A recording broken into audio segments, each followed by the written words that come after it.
Біз алдыңғы бөкейлік төлеңгіттер деген бейнебаянымызда Қарабай төре төлеңгіттері атанған мамадайырлардың Бөкей ханнан да бұрынырақ Еділ жайық аралығында жерлерге орналасқандарын айтқан болатынбыз. Енді міне мамадайырлардың Сәмеке ханмен бірге 1726 жылдар Еділ жайық арасына келгенін баяндап отырмыз.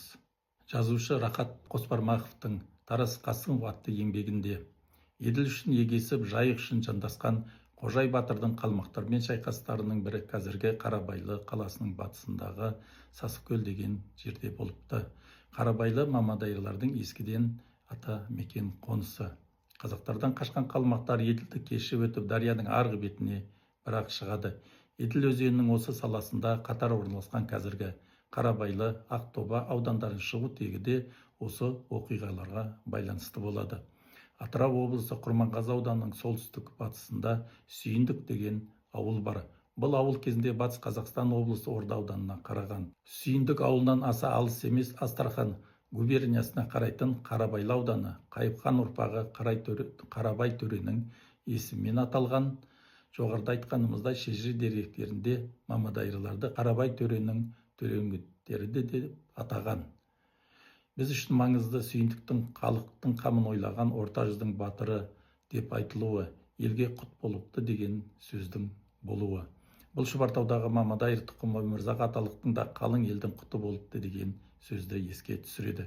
Сүйіндік батыр мен Өмірзақ аталықтың өз заманында ірі сауда орталығы болған Астрахан мен Қытайдан Орта Азияға шығатын сауда керуендеріне бақылау жасауға, саяси болсын, әскери болсын, ықпал етуге күші жеткен Алтай аталықтар әулеті өкілі болғаны туралы міне осындай анықтамадан бастағанымыз жөн.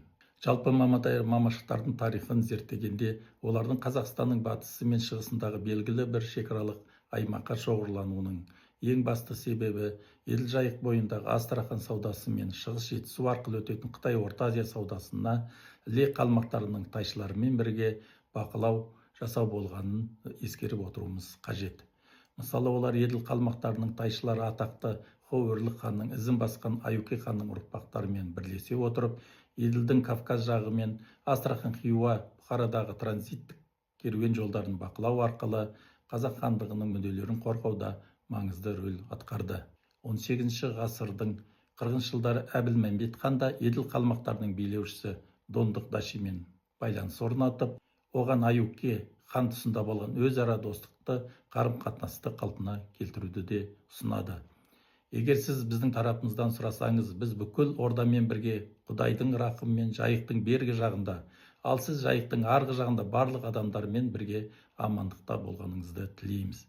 Екі орданың арасында ұры-қарыға тиым салып, берік ұстау бізге міндет, ал бізден ұрлық пен дұшпандық болмайды. Ол үшін жұмыла көтерген жүк жеңіл екенін есте ұстаған абзал. Соғысты мүлде тастаңыз дейді. Міне осы хаттан біз Әбілмәмбет ханның қалмақ билеушісімен өзара келісіп, өз иеліктеріне шекара орнатуды шешкендігін де көреміз.